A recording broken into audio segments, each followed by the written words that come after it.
My journey through my math placement at Taylor Elementary was a fun and authentic learning experience. This semester, I had the privilege of working with 3 fourth grade students in math. When first hearing about this placement, I was excited but apprehensive. Math has never really been my strong point, and honestly something that I have never even really liked. Now that I'm older and understand math, I realize that it is actually something that I do enjoy, but that enjoyment is a recent found thing. When considering this, my question for this experience immediately came to mind. Will I be able to help my students enjoy doing math? If I was a kid, I probably would not be too excited about the idea of staying late after school to do math tutoring. With this knowledge, I knew that making math enjoyable to my students might not be an easy thing. If our time together was going to be meaningful and beneficial to my students even at all, I realized that I had to make it enjoyable. I had to help my students enjoy math. In our first time together, I felt unprepared and a little worried. I realized that all 3 of my students really did not enjoy doing math at all. After the fiasco of my first lesson, I realized that I was really going to have to be intentional about helping my students learn to enjoy math. I needed to teach lessons that were meaningful, engaging, and standards-based. After our first time together, I quickly picked up on my students' strengths and weaknesses in math. After formal and informal assessments, I chose standards to match the particular needs of my students. I then organized lesson plans that focused on particular needs. I really pondered about and clearly stated my objective at the beginning of my lesson. I then made sure that my objective was reviewed at the end of the lesson.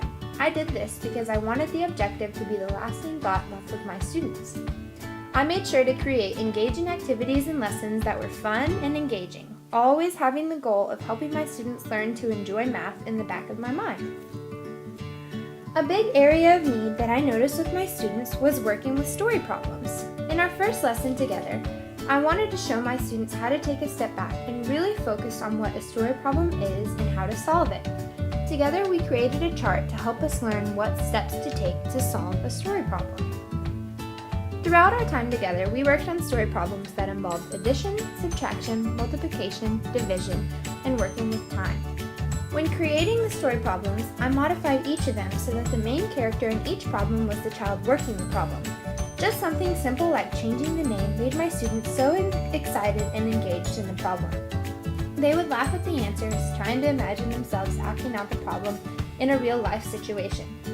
This made the problems engaging and meaningful. The students loved working with hands-on manipulatives like base 10 blocks, games with dice, and clocks.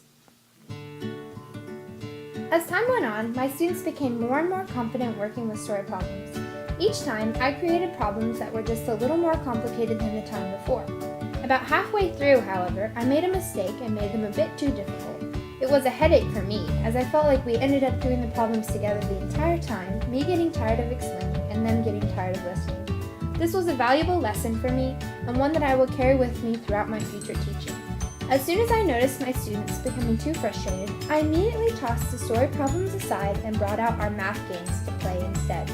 This taught me a valuable lesson, and that is to always be prepared with a plan B, just in case.